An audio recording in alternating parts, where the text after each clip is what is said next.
अगर आप अपने आप को नहीं बदलेंगे तो फिर आप किधर जा रहे हैं? खुद सोचे। मैं नौजवानों से अगर बात करूं, आज लोग कहते हैं हमने तरक्की की है। क्या तरक्की की? कहने लगे पहले ऊंट घोड़ों पे चलते थे, अब 150 की स्पीड की गाड़ियां आ गई। जो सफर पहले महीनों में तय होते थे अब वो घंटों में तय हो जाते हैं। जो सफर घंटों में तय होते थे अब वो मिनटों में तय हो जाते हैं। बहुत तरक्की की, इंसान चांद पे चला गया। मैंने कहा बेशक चांद तक गया है, मगर एक बात बता, कल के इंसान में और आज के इंसान में इतना फर्क है। वो चिराग में रहता था लेकिन अंधेरों में उसे मंजिल के रास्ते मालूम थे। लेकिन आज रोशनी इतनी हो गई है कि इसकी चकाचौंध में हम मंजिल के रास्ते भूल चुके हैं। ये कड़वी सच्चाई है। कहते हैं लोगों ने कितनी तरक्की की। पहले टाट का लिबास पहनते थे, आज कपड़े की इतनी वैरायटियां हो गई कि पहनने वाले कम, कपड़े की वैरायटियां ज्यादा। मैंने कहा यार वो टाट का लिबास बेहतर था जो किसी का खून जला के नहीं पहना जाता था। वो मोटे कपड़े बेहतर थे जो किसी का हक मार के नहीं पहने जाते थे। तुम कहते हो तरक्की की है हमने, कौन सी तरक्की की? उस अंधेरे में लोगों को भाई का हक मालूम था। उस अंधेरे में बेटे को बाप की कदर आती थी। उस अंधेरे में माँ बेटी की कदर करती थी, बेटी माँ का एहतराम करती थी। लेकिन आज के उजाले ने क्या दिया? बाप बेटे की इज्जत करने तैयार नहीं, बेटा बाप की कदर करने तैयार नहीं, माँ बेटी को मोहब्बत से देखने तैयार नहीं, बेटी माँ का एहतराम करने तैयार नहीं। किस तरक्की की बात करते हो तुम? वो तरक्की जहां लोगों ने टाट से मखमली लिबास तक आ गए, जहां जमीन से उठ करके चांद तक आ गए। तुमने कहा ये तरक्की है, मैंने कहा ये तरक्की नहीं है। अगर तुम्हें लगता है ये तरक्की है, हॉस्पिटल के अंदर जाकर के देखो, सगा भाई भर्ती है, एक भाई पे दवा के लिए पैसे नहीं है, दूसरा होटलों में जाकर दावतों की मौज मार रहा है, सगी बहन के लिए, बेटी के रिश्ते के लिए पैसा नहीं है, भाई शराब के नशे में मौज कर रहा है। किस तरक्की की बात करते हो तुम, जहां बहनों का हाल पूछने वाला कोई नहीं और ये जवान अय्याशी के नशे में डूब जाए। तुम कहते हो ये तरक्की है। तरक्की ये नहीं है, बल्कि तरक्की तो ये थी कि डॉक्टर इकबाल ने कहा था कि मोहम्मद से वफा तूने तो गम तेरे है, ये जगह चीज है क्या लोगों कलम तेरे। वाह वाह वाह, क्या बात है। नारे तकबीर, नारे रिसालत, मसलके आला हजरत, उलमाए अहले सुन्नत, मुफ्ती हम्माद साहिब क़िबला। नारे तकबीर। मुझसे कोई ये उम्मीद लेके ना बैठे ये जन्नती बना के जाएगा। सुन, जन्नत मेरे बाप की नहीं, जन्नत रसूल पाक की है। बेशक। और कोई मौलवी जन्नत 500 में बेच रहा हो तो मुझे भी उसका एड्रेस दे। किसे नहीं चाहिए इतनी सस्ती जन्नत? जन्नत इतनी सस्ती नहीं है। याद है, शहादत गए उल्फत में कदम रखना है। लोग आसान समझते हैं मुसलमान होना, क्या समझ रखा है इस्लाम को? थाली का लुकमा। मेरे भाई बदलो अपने आप को, बदलो। कितना दूर अजीब आ गया। खुद फैसले करो। मेरी बात अगर समझ में ना आए तो वापस कर देना। पहले जब बेटियां रुखसत होती थी ना तो घरों में कई कई दिन खाने नहीं बनते कि बेटी जा रही है। आज जिस घर में बेटी रुखसत होती है ना, 3 दिन पहले से डीजे बजता है। डीजे बजता है, भाई मौज में रहता है, बहन की शादी। कल बेटियां रुखसत होती थी, ऐसा लगता था जनाजा निकला है। आज बेटियां रुखसत होती है तो कौन सा सितम घर में नहीं करते। बदलो यार अपने आप को, बदलो। खत्म करो ये तमाशे। तुम्हें पता है तुम्हें इसलिए नहीं मारा जा रहा है कि तुम कादरी हो, इसलिए नहीं मारा जा रहा है कि तुम सिर्फ चिश्ती मारे जाएंगे, सिर्फ रज़वी मारे जाएंगे। हाँ, जो वारसी होगा नहीं मरेगा। इसलिए नहीं मारा जा रहा है कि चलो ये मदारी है इसे छोड़ दो। तुम्हें इसलिए मारा जा रहा है या तो तुम्हारे नाम के आगे मोहम्मद लगा है या नाम के आखिर में अहमद लगा है। जी बेशक बेशक।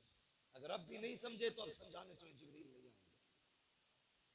ये घरों के झगड़ों से निकलो, मामला उम्मत का है। अपने हक के लिए खड़े हो, उम्मत के लिए खड़े हो। हम किस रविश पे जा रहे हैं, कोई फर्क पड़ता है? जिसके जी में आता है ट्रेन में गोली मार दी जाती है, जी जी। जो चाहता है रोड पे कूट देता है, दाढ़ी वाला देखा जहां चाहा मार लिया गया।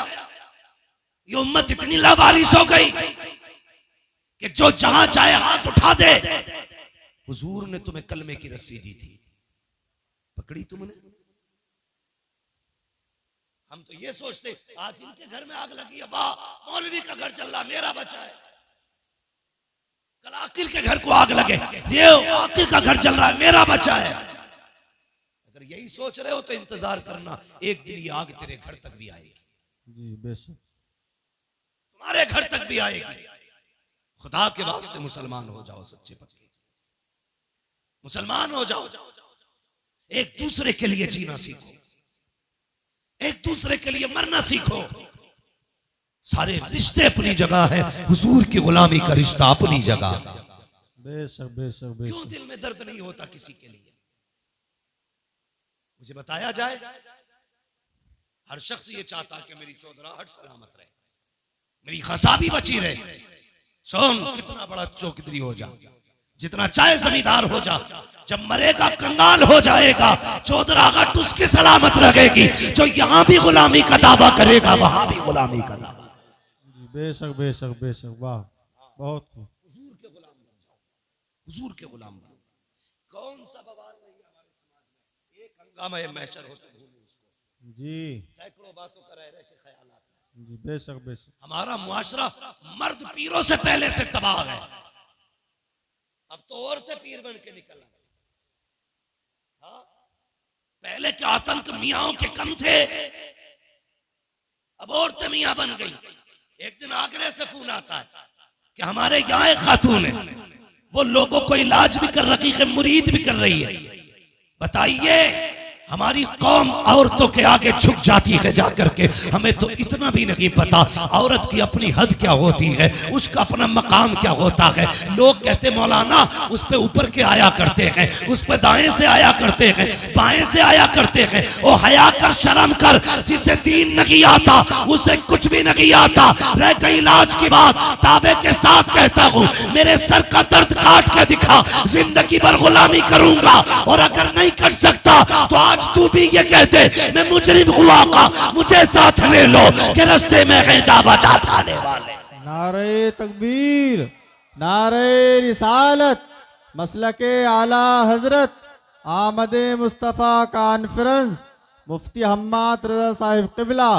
नारे तकबीर, नारे रिसालत। बगैर तो ने इस्लाम की खेल बना दिया इस्लाम को। ये इस्लाम तुम्हारे बाप की जागीर नहीं, ये इस्लाम फातिमा ज़हरा के बाबा की जागीर है। बेशक बेशक।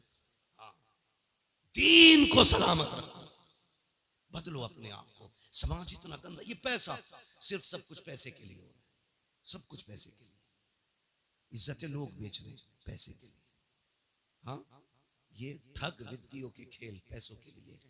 आंख बंद होगी तो बताओ कोई कब्र में लेके गया? कोई लेके जाएगा? सारे बोले लेके जाएगा? कोई नहीं लेके जा सकता ना। सारा झगड़ा यही तो मसला है, बस दौलत आ जाए, हराम की आए या हलाल की।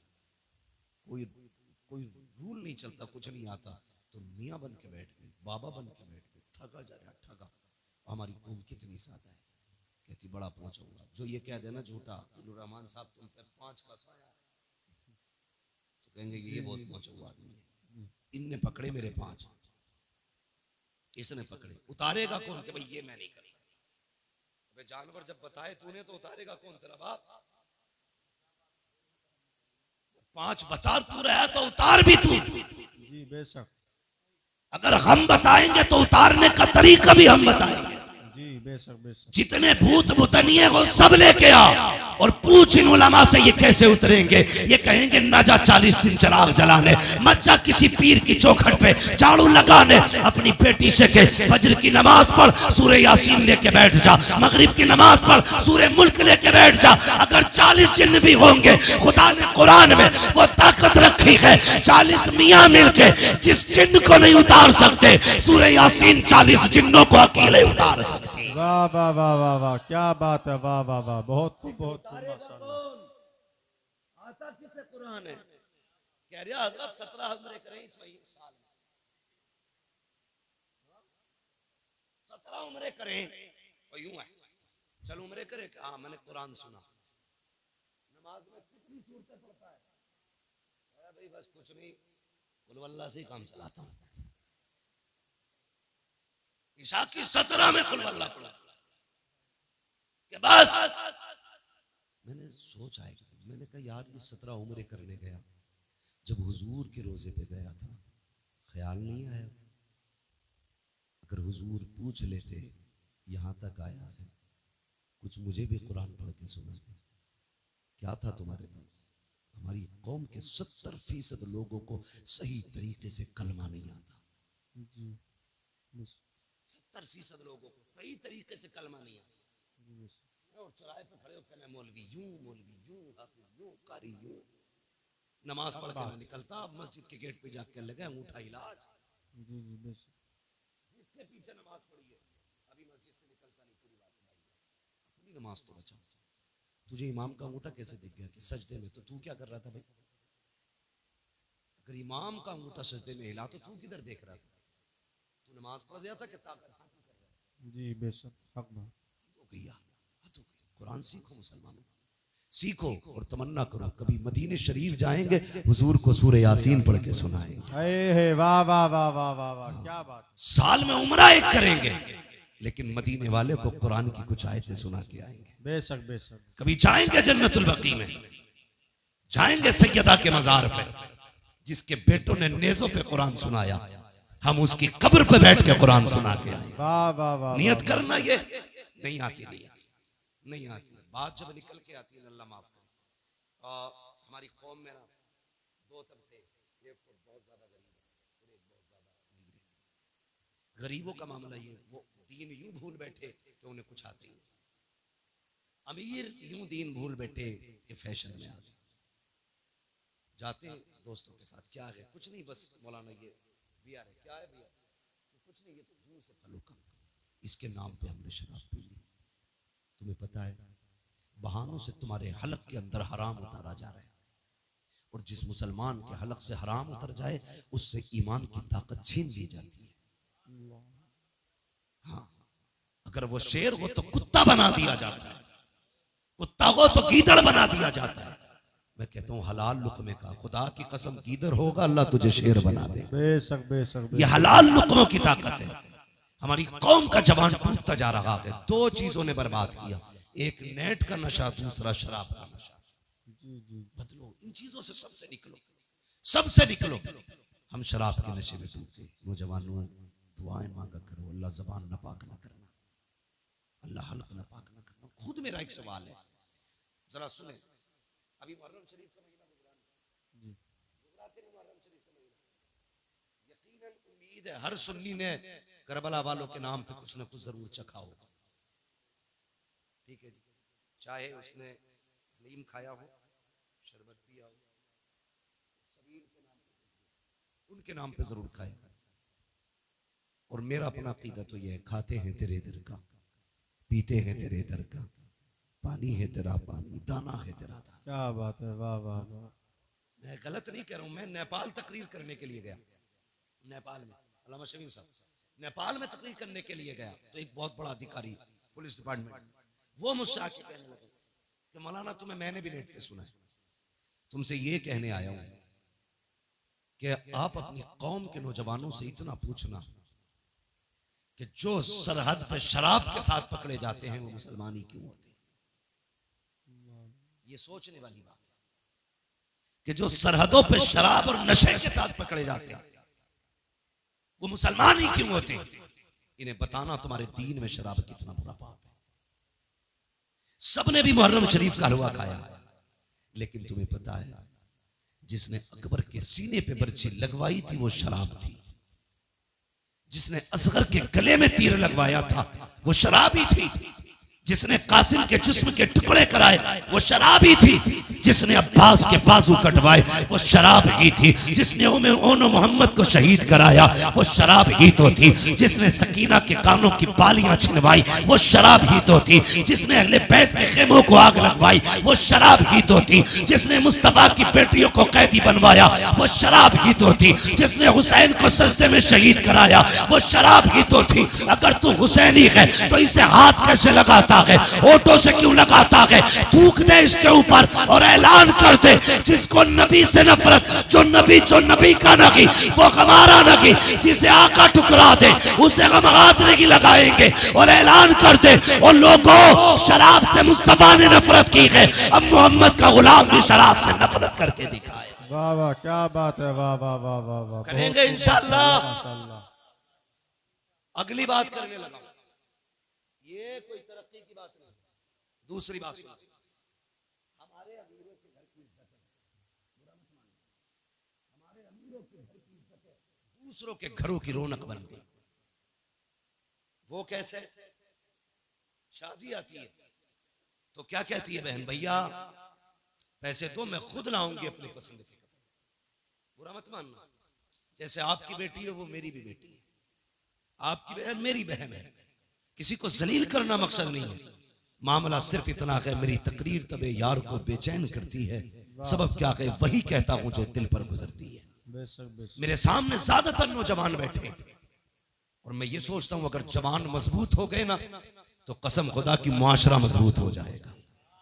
और मुझे खुशी है ये जलसा जितने लोगों ने कराया है सारे कड़ियां जवान है, इसमें कोई भी पुरानी सोच वाला नहीं, नए खून नए जज्बात वाले लोग हैं। और उम्मीद है इंशाअल्लाह एक इनकलाब आना है, एक इनकलाब आना है और हमारे मुआशरे को साफ सुथरा होकर के लोगों के सामने आना है। नौजवानों वादा करो हम अपने मुआशरे को बेहतर करेंगे, बोलो इंशाअल्लाह। इंशाअल्लाह, जोर से इंशाअल्लाह। अभी आप सारे नहीं बोल रहे, बोलो इंशाअल्लाह। गलतियां हमने क्या की, बहुत गौर से सुनो। हमारी बहन बेटियां हमसे कहती है भैया तेरी शादी है, कपड़े अपने पसंद के लाऊंगा। हम लाड प्यार में पर्स निकाल के या बैंक का कार्ड निकाल के दे देते, ले जा लेके आ। जब वो लाई तो हमने कुछ नहीं देखा, जब उसने आके पहने तो फिर गैरत आ रही थी लाने के बाद पहने, लेकिन हमें नहीं, देखने वालों को गैरत आई। कसम खा के बताओ, शादी ब्याह तुम भी अटेंड करते हो, मैरिज हॉलों में जाते हो, जब तुम शादी वाले फंक्शन में जाते हो कितनी बेटियों के सर पे दुपट्टा नजर आता है? तुम फैसले करो, मैं नहीं कहूंगा। हम लोग तो जाते ही नहीं मैरिज हॉलों में, इसलिए कि अगर दावत मिल भी जाए तो वहां खाने का इंतजाम नहीं, सारे गधों की तरह खाया करते। हाँ? एक मौलवी को खाने के लिए जगह तक नहीं मिलती। लोग कहते हैं बड़ा महंगा मैरिज हॉल है, बड़ा महंगा किया है। तो यार कुर्सियां आलीशान होनी चाहिए थी, लेकिन हाथ में प्लेटें। एक को मैंने देखा, हद होती है, उसने इतनी प्लेट भर ली कि दोनों हाथों से पकड़ रहा था। अब चक्कर में था खाए कैसे और रखे कहां। समझो यार, पहली बात तो हम लोग जाते ही नहीं है, चले जाएं तो जो लेना देना दे के आ जाते, क्योंकि हमारे लिए जगह ही नहीं। लोग टहल टहल के खाते हैं। इसलिए तुमसे पूछ रहा हूं कितनी बेटियों के सर पे दुपट्टा होता है? 5% बहुत कह दिया आपने, 3% बेटियों के सर पे दुपट्टा नहीं होता। ये दुपट्टे सड़क के गले में आ गए और वहीं पे फिर हुक्म होता है नौजवान दूल्हा की तरफ से कि सारी एक एक मेहमान की वीडियो बननी चाहिए। उसी मेहमान में किसी के घर की बेटी भी खड़ी है, किसी के घर की बहन भी खड़ी है, किसी की बीवी भी आई खड़ी है, बिना दुपट्टे के सबकी वीडियो बन रही है। लोग दूल्हा को कम देखा करते हैं, उन तमाशों को ज्यादा देखा करते हैं। कहीं कहीं पे अगर लड़कियां खड़ी होती हैं, ये वीडियो बनाने वाले, शादियों में औरतों का तमाशा बनाने वाले इतने बेगैरत होते हैं, जिन बेटियों के सर पे दुपट्टे नहीं होते, उनके चेहरों को जूम करके कैमरे में लिया जाता है, रोक रोक के वीडियो बनाई जाती है, फिर कहा जाता है फला की शादी की वीडियो मुझे भी देना, फला की शादी की वीडियो मुझे भी देना। किसकी वीडियो है? मेरे भाई की शादी की है। नहीं, कितनी बेगैरती का लिबादा ओढ़ा है। तेरी बेटी की जब वीडियो नौजवान रात को बिस्तर पे लेट के देखता है और तुझे तो पता भी नहीं है, कहाँ रोक के वीडियो देखी जाती है, कहाँ जूम किया जाता है, कहाँ चली गई तेरी गैरत। और तेरी नजरों को मुस्तफा ने हया के पहरे दिए थे, तेरे वजूद को बहन की इज्जत का रखवाला बनाया था। तुझे मुस्तफा ने इस्लाम की वो पावर दी थी कि अपनी तो अपनी परायों बेटियों की इज्जत का रखवाला था तू। आज तूने वीडियो बना करके अपनी बेटी का तमाशा बना दिया और तुझे हो क्या गया है। और तुम्हें खुदा का वास्ता शादी ब्याह में वो लिबास ना पहनाना जो तमाशा बन जाए। अगर बेटियां आए उनसे कहना पर्दे में आना, मुझे मतलब नहीं है तू रूठे या ना रूठे, तमन्ना ये है कोई राजी हो ना हो, मदीने वाला मुस्तफा राजी हो जाना चाहिए। वाह वाह, क्या बात है, वाह वाह। नारे तकबीर, नारे रिसालत, आमदे मुस्तफ़ा कॉन्फ्रेंस, मुफ्ती हम्माद साहब क़िबला, नारे तकबीर, नारे रिसालत। वाह वाह वाह वाह। अल्लाह सबको जन्नती बनाए, सबकी तमन्ना है भी और होना भी चाहिए। मेरे हुजूर ने फरमाया था अल्लाह से दुआओं में जन्नत मांगा कर। ये तो एक अजीब दौर है, जन्नत से भी लोगों का दिल हटा दिया जाता है। माजरत के साथ मैं नात खानों का मुखालिफ हूं। नात खानी बड़े फख्र की बात है और बड़े नसीब की बात है, लेकिन कभी कभी नात खानी में भी लोग कह जाते हैं हमें रिजवान तेरी जन्नत की जरूरत नहीं। हुजूर कहते हैं कि अल्लाह से जन्नत मांगा करो। जब बंदा 3 मरतबा अल्लाह से कहता जन्नत दे जन्नत दे, जन्नत कहती है अल्लाह मुझे इसके नाम में लिख दे। बेशक बेशक, क्या बात। हुजूर क्यों रोते रहे? ताकि उम्मत को जन्नत मिल जाए। जी जी, हाँ, उम्मत को जन्नत मिल जाए। हाँ, कितनी जोर से कह रहे हैं, मुझे देख के जहन्नम को भी आ गया पसीना। ये कोई तुम्हारे घर का हीटर नहीं है कि जब चाहो कान ऐंठ के ठंडा कर दिया। जहन्नम है, ये जहन्नम है। तुम्हें पता है ये जो गर्मी होती है ये जहन्नम की सांस से गर्मी होती है। जिसकी सांस में इतनी गर्मी है उसके अंदर कितनी गर्मी होगी। दुआ कर अल्लाह से, पुलसिरात से गुजरने की बारी आए ना तो हुजूर की दुआएं बस साथ लग जाएं। अगर उनकी दुआएं साथ न लगी ना तो फिर खैरियत नहीं है, खैरियत नहीं है। मैं यहाँ लामा बना फिरता हूँ, यहाँ हमारी पगड़ी और जुब्बे की इज्जत है, वहाँ कोई मसला नहीं। वहाँ सारी एक लाइन में खड़े होंगे, बता क्या करके आया है, सबको बताना है तूने क्या किया, तूने क्या किया। दुआ करना यार, अमल तुल रहे हो तो मुस्तफ़ा खड़े हो, वाह, पुलसिरात से गुजर रहे हो तो हुजूर दुआएं कर रहे हो। बेशक। अगर हुजूर दुआएं करेंगे तो बरेली के इमाम ने कहा था रजा फूल से वजद करते गुजरिए कि है रब्बे सल्लिम दुआए मोहम्मद। क्या बात। हुजूर अगर दुआ कर देंगे तभी बेड़ा पार होगा, वरना काम नहीं ऐसे, नहीं है काम ऐसे। बेटियों को सिखाओ दीन क्या है, खुद भी समझो दीन क्या है। खुदा की कसम तेरी मेरी बेटी की औकात क्या है? हाँ, क्या औकात है हमारी तुम्हारी बेटी की? खुद अगर हम देंगे, लोग कहते हैं यार तू बड़ा मशहूर है, मैं कहता हूँ अल्लाह का शुक्र है उसने मेरे ऐबों पे पर्दे डाल रखे हैं। अगर वो पर्दे उठा देना, हाथ चूमना तो बड़ी बात है, कोई महफिल में न बैठाएगा। ये तो करम है उसका कि वो बंदों के राज पे पर्दे डाले रहता है। बड़ा करीम है, बहुत करीम है। लेकिन कुछ हमारी भी जिम्मेदारियां बनती है, हमारी भी जिम्मेदारियां बनती है। लोग कहते हैं अगर वो ऐसा है तो फिर ऐसा क्यों नहीं है, अगर वो मुझसे नाराज है तो फिर मुझे मुसीबत में क्यों नहीं डालता। उसे चैलेंज न कर, अगर वो जिद पे आ जाए ना, 1 सेकंड नहीं लगेगा, पूरी दुनिया को सजदे में गिरा देगा, पूरी दुनिया। बड़ी बात नहीं करता, सिर्फ ऑक्सीजन बंद कर देना अल्लाह, सिर्फ ऑक्सीजन, तो पूरी दुनिया सजदे में होगी। जी बेशक। बाकी तो बहुत चीजें। अंधे से पूछ आंखें क्या होती है, कभी अपाहिज से पूछ हाथ पैर क्या होते, गूंगे से पूछ जबान क्या है, बहरे से पूछ कान कितनी बड़ी दौलत है। जिसे रब ने ये दिया है खुदा की कसम वो बहुत अमीर है, बहुत अमीर है। कभी इन नेमतों पर शुक्रिया अदा किया करें उसका, इन नेमतों पर शुक्रिया अदा किया करें। हम तो ये सोचते हैं ये हमारा हक था, ये कान हमारा हक है, ये नाक हमारी हक है हमारा, ये पैर हमारे हक है। नहीं, मालिक है वो जिसकी चाहे टांगे तोड़ दे, जिसको चाहे हवाओं में उड़ाए, वो मुख्तार है, उसकी हुकूमत में किसी का दखल नहीं। जो चाहे फैसले करे।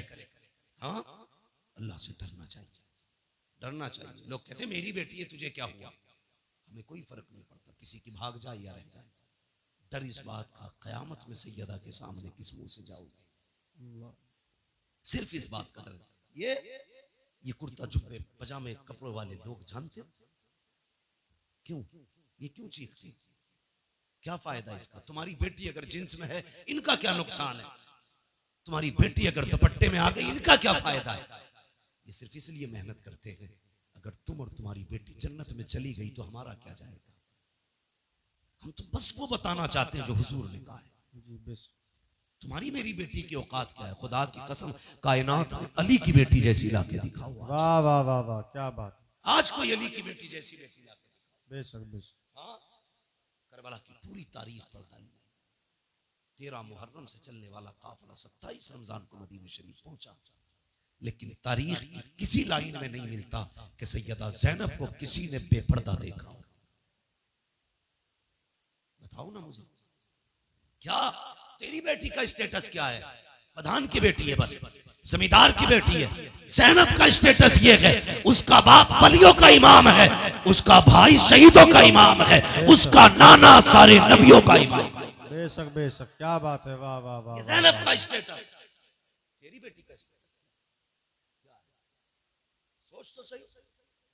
जिसको खुदा ने इतनी खानदानी इज्जत बख्शी, भाई शहीदों का इमाम, माँ जन्नती औरतों की सरदार, बाप वलियों का इमाम, नाना नबियों का इमाम, घराना कायनात का इमाम। बेशक बेशक बेशक। वो पावर वाली 13 मुहर्रम से 27 रमजान तक कैदी बनकर रही, किसी ने बेपर्दा नहीं। तेरी बेटी ने 13 साल उम्र क्या गुजारी, 10 मुहर्रम को तेरी बेटी ने मेले के नाम पे, मुहर्रम के नाम पे दुपट्टा उतार दिया। सोचो हम किधर जा रहे हैं, किधर जा रहे हैं। अगर पर्दे की बात आ जाए तो लोगों को चिढ़ हो जाती है कि ये बरेलवी नहीं है। कहा क्योंकि हमारी बेटी को मुहर्रम से रोक रहा। इतना गलत तोड़ मरोड़ के बाद बयान कर दिया। हम तुम्हारी बेटी को शरीयत की हद बता रहे हैं, हम अपनी बेटियों को शरीयत की हुदूद सिखा रहे हैं। हम बताना चाहते हैं तेरी इज्जत मेले बाजारों में नहीं है, तेरी इज्जत रब ने घर की 4 दीवारी में रखी। बेशक बेशक सिखाते बेशक। बेटियों को, खुदा की कसम सुने बहुत गौर से, किसी की भी बेटी, मेरी बेटी है, तेरी बेटी, बाजार में जाए या मेले में जाए, कितने कंधे गैर महरम के लगते हैं, खुद बताइए। या सारे बायजीद बुस्तामी खड़े बाजार में, या जाने वाली राबिया बसरिया के सब? नहीं, ना कोई बायजीद बुस्तामी है, ना कोई राबिया बसरिया है। एक बाजार से निकलो 10 लोगों से कंधा टकराता है और कोई फर्क तक नहीं पड़ता। सुन, यजीद के दरबार में अली की बेटियां खड़ी थी। मैं बता रहा हूं तुम्हें इस्लाम क्या है। यजीद के दरबार में हुसैन की बेटियां खड़ी। हाँ, सुबह पहुंची यजीद के दरबार में और वो नशे में था, शराब के। दरबानों ने कहा सुन, अली की बेटियां आई हैं। उसने कहा खड़ा रहने दो, खुदा की कसम तेरी बेटी 1 घंटा राशन के लाइन में लग जाए तो प्रधान पे बिगड़ जाता है, आधार की लाइन पे लग जाए कानून पे बिगड़ जाता है, पानी की लाइन पे लग जाए तो तुम समाज के उसूल पे बिगड़ जाते हो। गुस्सा नहीं आया? अली की बेटी सुबह से शाम तक यजीद के दरबार में खड़ी रही। ओ खुदा की कसम, शाम का वक्त आया था, सैयदा ज़ैनब ने कहा था ज़ैनुल आबिदीन का जी फूफी, कब पता तो करो भाई बेटा, कब तक खड़े रहना है? पता चला जब तक यजीद नहीं आ जाता मामला खत्म नहीं होगा। शाम के वक्त में कुत्ता आया, आने के बाद तख्त पे बैठा, उसने सब पे निगाह डाली। खुदा की कसम, कैदी जरूर थे, बेगैरत कोई ना था। सबके चेहरों पे कपड़े पड़े थे, सबके चेहरों पे पर्दे थे। का उठाओ इनके चेहरों के पर्दे, मैं देखना चाहता हूँ। हजरत ज़ैनब की चीख निकली, का फिजा, आज हमारी इज्जत की रखवाली करना, हमारे हाथ बंधे हैं, पैरों में बेड़ियां हैं। तुमने हमारे दरवाजे पर जितने दिन नमक खाया है, अब वो हलाल करने का दिन है। हजरत फिजा ने तलवार संभाली, आगे आके कहा था बेगैरत, जबान को लगाम दे, अगर अली की बेटी से चादर सरक गई, इस दरबार में किसी के कंधे के ऊपर कोई सर नहीं रह सकता। वाह वाह क्या बात है, नारे तुझे तकबीर। क्या पता गैरत किसे वाह वाह कहते हैं? क्या बात है, बेशक तू बेशक। क्या जाने इज्जत क्या है? तू तो बेटी को नंगा करने में कहता मेरी बेटी फैशन के दौर पे है। तुझे क्या पता हया क्या है? बेशक खुदा की कसम तारीख गवाह है। कहने लगा चलो अच्छा नाम ही बता दो, ये पर्दे वाली कौन है? हजरत फिजा ने कहा ज़ैनब फिक्र न करना, जिंदगी लौटा देंगे, तेरी आवाज को भी बेपर्दा नहीं होने देंगे, तेरी आवाज को भी बेपर्दा नहीं होने देंगे। हजरत फिजा से उसने कहा कौन है? कहा ये अली की ज़ैनब है, अली की ज़ैनब है। मुझे खुद बताओ यार, अगर आपकी बस्ती में आला हजरत की कोई बेटी आ जाए क्या करोगे तुम? खुदा की कसम उनके कदमों में तुम सोने का फर्श बिछाओगे कि आला हजरत के घर की बेटी आई है। फिर सोचो उनके घर तो अली की बेटी खड़ी थी, होना तो ये चाहिए था नाम सुन के गर्दनें झुक जाती, मगर उन्हें अपने कुत्तेपन का पूरा इजहार किया। कहा ये ज़ैनब है। अच्छा जानते हो? फिर उसने निकाह घुमाई, सबसे छोटे वजूद पे निकाह करी। मैं बात बड़ी करने लगा हूं, तेरी 18 साल की बेटी को दुपट्टा रखना नहीं आया, अली की 7 साल की सकीना को देख। यजीद के दरबार में सकीना के सर पे दुपट्टा था। उसने कहा ये छोटी सी बच्ची कौन है जिसके पर्दे का आलम यह है कि इसका चेहरा तक नहीं खुला है, जरा इसका बताओ नाम क्या है? हजरत फिजा बोलने लगी। उसने कहा तू चुप कर, मुझे इस बच्ची से पूछना है इसका नाम क्या है। उसने कहा बच्ची तू बता तेरा नाम क्या है। 3 मरतबा आवाज दी, कोई जवाब नहीं आया। उसने कहा बड़ी घमंडी बच्ची है, ये बोलती क्यों नहीं? इमाम ज़ैनुल आबिदीन ने कहा था ओ कुत्ते तू नहीं जानता इसके गले में जो रस्सी पड़ी है फंदा इतना टाइट है कि गले की आवाज नहीं निकल रही है। अगर इसी की मुंह से सुनना चाहता है इसके गले की रस्सी ढीली कर। यजीद के कहने पर एक सिपाही आके बढ़ा, हजरत सकीना के गले की रस्सी ढीली करने के लिए जैसी करीब आया, गले पे हाथ लगाना चाहता था, तोड़ के ज़ैनब के कदमों से निपटी। वो वहां गया, वहां से हटी, ज़ैनुल आबिदीन के कदमों में लिपट गई। यजीद ने कहा था ये कैसी बच्ची है, गले की रस्सी क्यों नहीं खोलने देती? इमाम सज्जाद ने कहा था तू नहीं जानता है ये अली के घर की बेटी है, ये मर तो सकती है, किसी गैर का हाथ इसकी गर्दन को लग जाए ये गवारा नहीं कर सकती। वाह वाह वाह वाह वाह वाह क्या बात है, वाह बहुत शर्म खूब, करो, बहुत खूब। तुम्हारी दौलत तुम्हें मुबारक। ऐसी दौलत में आग लगे जो बेटियों को नंगा कर दे। अगर मुस्तफा वाले हो गरीबी में जिंदगी गुजार देना, कभी बेटियों के सर से दुपट्टा ना उतरने देना, बेटियों के सर से दुपट्टा ना उतरने देना। शादी हो, ब्याह हो, खुशी का मैटर है ये अपनी जगह, लेकिन खुशी का मतलब ये तो नहीं है कि बेटियां नंगी हो जाएं, भाई बेगैरत बना तमाशा देखता रहे। मेरी गुजारिश है आपसे, समाज को बेहतर करो, शादियों को पाकीज़ा बनाओ, गुनाहों का मरकज नहीं, तबाहकारी का अड्डा नहीं, बदमाशी का ठिकाना नहीं। शादियों को पाकीज़ा बनाओ ताकि निकाह की बरकतें अल्लाह बस्ती पे जाहिर फरमाए। समझ रहे ना मेरी बात? नौजवानों ये कदम आपको उठाना पड़ेगा। कमेटी जो जलसे की है, मेरी तो इससे गुजारिश है सिर्फ जलसे की कमेटी ना बनना, बेटियों की तहफ्फुज़े इस्मत की कमेटी भी आपको बनना है। ये आप अहद करो, हमने सिर्फ जलसा नहीं कराना है, हमें हुजूर की उम्मत की बेटियों की इज्जत की हिफाजत भी करनी है। सिर्फ यही नहीं कि सिर्फ जलसा करा लिया और 364 दिन सोते रह गए, फिर एक दिन आएगा जलसा कराएंगे। अच्छी बात है, जलसों से अच्छे मैसेजेस जाते हैं, ये जज्बा बेदार होना चाहिए हमारी कौम में। लेकिन कमेटी वालों से गुजारिश है, जिस तरह आपने आज पैसा इकट्ठा करके ये जलसा किया ना, कम से कम ऐसे ही पैसा इकट्ठा करके साल में किसी गरीब एक बेटी की भी निकाह का और शादी का इंतजाम करना, और कोशिश ये करना जिस बेटी का कोई सहारा नहीं होगा उस बेटी का ये हुजूर की उम्मत के जवान सहारा बनेंगे। बेशक बेशक बेशक करेंगे इंशाअल्लाह। इंशाअल्लाह। कमेटी वालों अल्लाह आपको सलामत रखे, आपको जज़ाए खैर दे, मगर मैं ये चाहता हूँ आपके जरिए और भी काम होने चाहिए, ज़मीनी तौर पे भी काम। अगर बैटरी डाउन हो जाए फिर उलमा को बुलाइए, फिर अपनी इस्लाह कराइए। ये सोच के जलसों में कोई ना आए मौज लेके आनी, क्या करना है मौज का, सच बताऊं, ये चमक दमक, ये आवाजों के जोर, ये सीनों के दम कब तक है? जब तक अल्लाह चाहता है। वो नहीं चाहेगा ये सारे खत्म हो जाएंगे। ये कमाल, ये हुनर हम माँ के पेट से लेके नहीं आए, ये सब अल्लाह की अता करदा चीजें हैं। जब तक वो चाह रहा है बोल रहे हैं, जिस दिन वो गला बंद कर देगा कोई माई का नाम नहीं बुलवा सकता है, कोई नहीं बुलवा सकता है। लोग कहते जी हम तुम्हें तेरा समझाते। भाई मुझे खुशी हुई, कुछ लोगों से मिला हूं मैं इस बस्ती के, कुछ लोगों से मिला हूं, सबसे भी नहीं मिला, लेकिन मैं जितनों से मिला हूं मैंने बहुत अच्छा पाया है, बहुत अच्छा पाया है। अगर सारे लोग इतने अच्छे तो उम्मीद करता हूं इस गांव में कुछ बुरा नहीं होगा। लेकिन मैं ये भी जानता हूं हर जगह अच्छे ही लोग नहीं होते, कुछ बुरे भी होते, और हर जगह बुरे ही नहीं होते, कुछ अच्छे भी होते।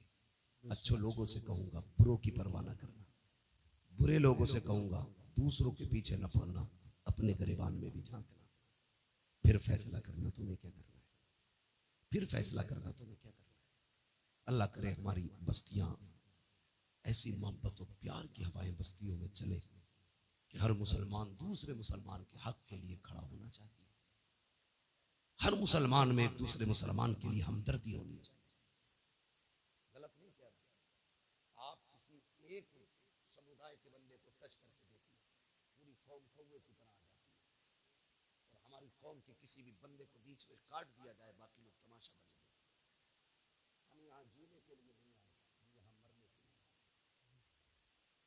मेरी बात बस समझ लेना, इससे ज्यादा नहीं कह सकता। हम यहाँ जीने के लिए नहीं आए, मरने के लिए आए। वो जिंदगी भी क्या जिंदगी है, ये कुत्तों की तरह गुजरे। कम से कम बहन बेटी की इज्जत की हिफाजत करो, भाई हो तो बहन की इज्जत की हिफाजत करो, बाप हो तो बेटी की इज्जत की हिफाजत करो। एक काम और करना है, अल्लाह आपको सलामत रखे। मैंने देखा इस गांव में बिल्डिंगें तो ऊंची ऊंची है, पक्के मकान वहीं ज्यादा होते हैं जहाँ पैसा होता है, वरना कॉलोनी से कोई इतनी बड़ी बिल्डिंग तो बन नहीं सकती। अल्लाह तौफीक देना तो बस्ती वाले मिलके अपनी बस्ती की बच्चियों के लिए एक स्कूल कायम जरूर करना, और तुम्हारे स्कूलों में पढ़ाने वाली भी मुहज्जब बेटियां हो और पढ़ने वाली भी मुअद्दब बेटियां। आप बिल्डिंगें कितनी ऊंची बना लो, अगर बच्चियों को अच्छे स्कूल नहीं दे सकते तो आपने कुछ नहीं किया है। तुम नहीं जानते, कभी बसों में जो घूमते ना वो देखो, जो रोडों पे रहते हैं, हमारी बेटियों को किस कुत्ते की नजर से तका जाता है, भेड़ियों की तरह देखते हैं बेटियों। मैं कहता हूं बेटी इज्जत से घर लौट आई, रब का शुक्र अदा कर, वो वापस आ गई, बड़ी बात है। वरना बेटियों के लिए कितने फंदे लगे गए सोच भी नहीं सकते। लोग कहते हैं अल्लाह का शुक्र है 3 फर्में चल रही है, अल्लाह का करम है, वो बहुत बड़ा ठेका चल रहा है। कभी ये भी कि खुदा का शुक्र है हमारी बस्ती में बच्चियों के लिए स्कूल चल रहा है।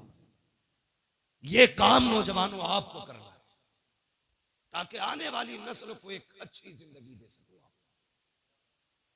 हमारी कौम का मुस्तकबिल रोशन होना चाहिए। इस वक्त आपके पास 2 रास्ते, या तो आप बेटियां खो दो या फिर आप जाहिल हो जाओ। इसके अलावा तीसरा रास्ता तुम्हारे पास नहीं है। इसलिए कि ना तुम्हारी कोई यूनिवर्सिटी है, ना तुम्हारा स्कूल है, ना तुम्हारा कॉलेज है, ना तुम्हारा मकतब है, कुछ भी तुम्हारा नहीं। या तो बेटियां खो दो या फिर अंधे हो जाओ। अगर चाहते हो इस अंधेरे से निकलो तो कोशिश करो सबसे पहले अपने कॉलेजेस करेंगे इंशाल्लाह। क्या कहते हो आकिल चौधरी साहब? आपकी बस्ती में ये काम होना चाहिए। ये मेरे मदरसे के साथी हैं, मगर मेरी आपसे इतनी गुजारिश है, खुदारा ये कोशिश करें। ये मजाक की बात नहीं कर रहा हूं, मुझसे 100 बार कसम खिला के भी कहोगे क्या ये सच है, मैं कहूंगा हाँ ये जरूरत है। आज हम बेटियों को जाहिल तो नहीं रख सकते, अलबत्ता बेटियों को इदारे दे सकते हैं, स्कूल दे सकते हैं, कॉलेज दे सकते हैं। कितनी तकलीफ हुई थी अभी एक स्कूल के अंदर एक बच्चे को इसलिए पिटवाया जाता है कि वो मुसलमान। हमारी कौम के न डीजे पे फर्क पड़ा, न बारात के रंगों पे फर्क पड़ा, न आतिशबाजी पे फर्क पड़ा, न हमारी कौम के फालतू के खर्चों पे फर्क पड़ा। अब भी होटलों में उसी शान से पार्टियां चल रही हैं जिस शान से चल रही थी, इसलिए कि कौम बेगैरत हो चुकी है। अगर गैरत होती उसी दिन सैकड़ों कॉलेजों की बुनियाद पड़ जाती, ऐलान कर दिया जाता हम किसी के मोहताज नहीं है, बच्चे भी हमारे हैं, स्कूल भी हमारे खोले जाए। बेशक बेशक बेशक, वाह वाह वाह, बहुत खूब। मुझे बताओ, जो कौम मदरसों को ज़कात दे सकती है वो अपने स्कूल नहीं बना सकती? बोलो ना। लोग कहते हैं वो पढ़ा तो था, वो मुसलमान होने की वजह से पीछा कर दिया। मुसलमान होने की वजह से पीछा नहीं करा, ये नकलों से पास होकर वहां तक पहुंचा था। इसने पढ़ा ही नहीं था ढंग से। सातवें तक तो वो खिलाई जाती है कैसे, क्या खिचड़ी भदीरी। आठवें तक जिंदगी अंधा करके मुस्लिमा बिल्कुल ठप कर दी जाती है। उसके बाद हमारे हमदर्द बनते लोग कि 500 रुपए दे दे नकल करवा देंगे। पास हो गया, अब्बा लड्डू बांट रहे, अब बेटा पास हुआ, ये नहीं बताता 500 रुपए नकल के लिए। जी जी। अब वो जो पास होके आया ना, उससे बुरा भाग कुछ नहीं आता, क्योंकि उसने तो बोर्ड पे से नकल की थी ना। पास हो ऐसे ही पैसे दे के पास होता रहा।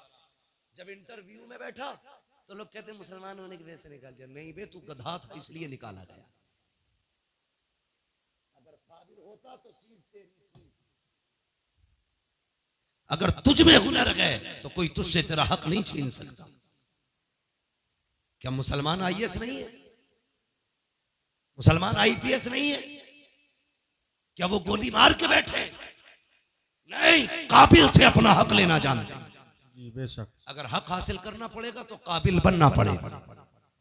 इसलिए पंजीरी छोड़ो, खिचड़ी छोड़ो, नकल छोड़ो, भले 3 बार फेल हो लेकिन अपनी मेहनत से हाई स्कूल पास करो। समझ गए मेरी बात? अब्बा 500 रुपए दे के औलाद को पास करा के लड्डू न बांट, वरना ये तेरी खबर पे लात मारेगा। तो कहेगा तूने लड्डू न बांटे होते तो आज मैं हाई स्कूल करने के बाद घास नहीं खोद रहा होता। यही वजह है अक्सर हाई स्कूल के बाद दुकानों पे बैठा मिलेगा। जी जी जी जी बिल्कुल। उसे धनिया लिखना नहीं आता, लहसुन लिखवाने लगो तो कभी मुंह देखता, कभी पर्चा देखता। काबिल बनिए, कामयाब बनिए, मंजिल आपका इंतजार कर रही है। आप अगर काबिल नहीं है तो आपको तो भाई साहब रहने तक जगह नहीं दी जाएगी। हो किस हवा में? आने वाला दौर मजदूरी वही करेगा जो कंप्यूटर चलाना जानता होगा, वरना आप कोई खुरपे से भी मजदूरियां नहीं करा रहा है। समझ गए ना मेरी बात? पढ़े लिखे लोगों के लिए जगह है, पढ़िए, आगे बढ़िए। और ये अच्छन खां है, ये बुद्धन खां है, ये झगड़ों से निकलिए। मरने के बाद किसी का कुछ नहीं रहना है, खाली हाथ जाना है। सिकंदर का नाम सुना है? सिकंदर प्रधान था ना मिलत का।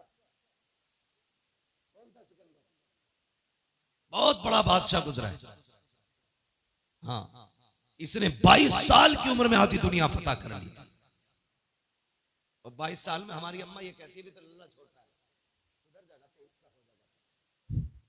वो 22 साल में आधी दुनिया फतह करे बैठा, और इसका 22 साल का भी नेकर में घूम रहा। अम्मा थप के देख के सुला रही है।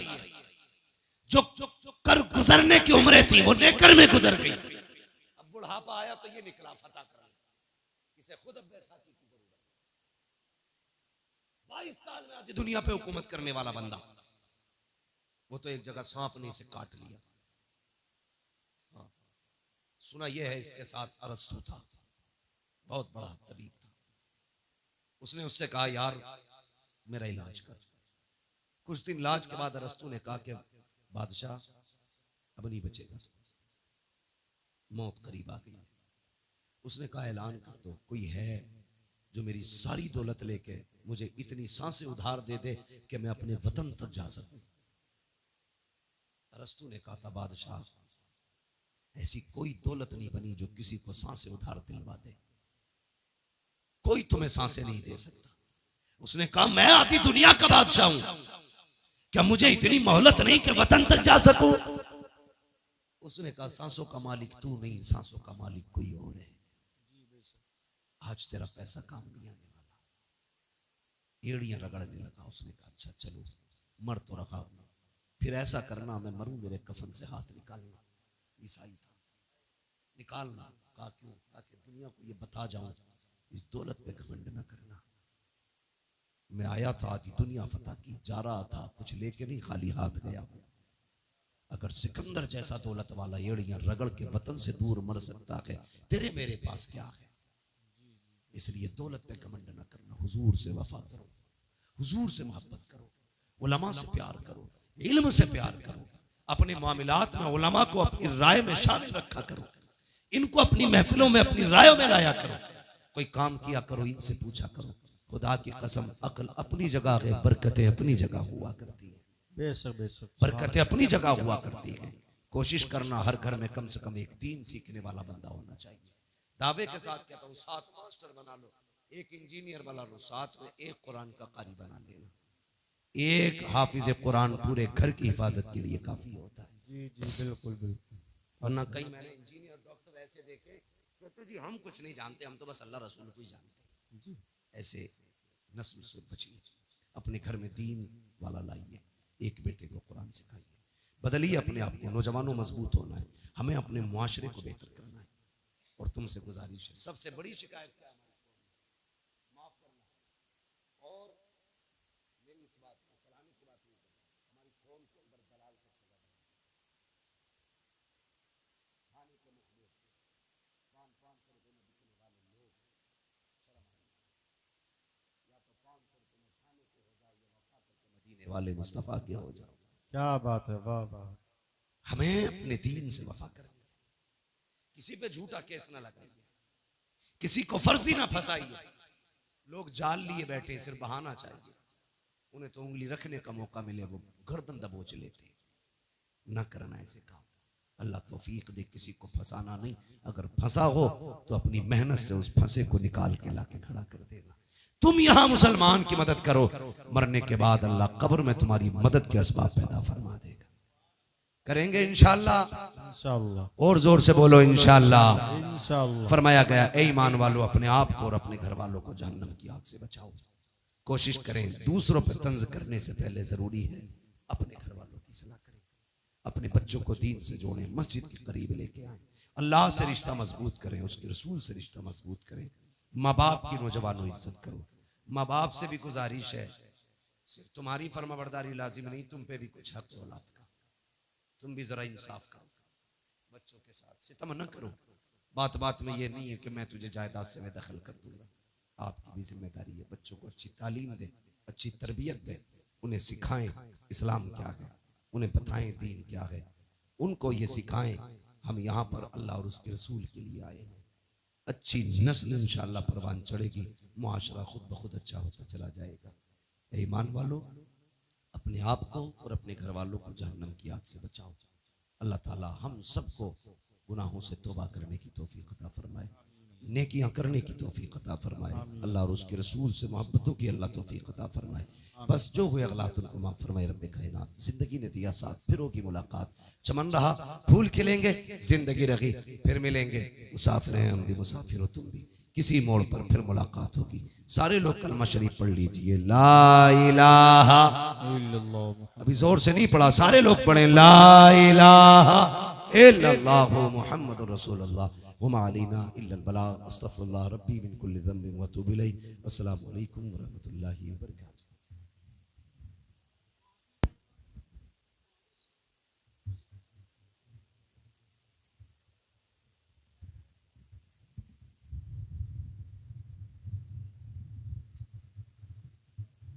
मुस्तफा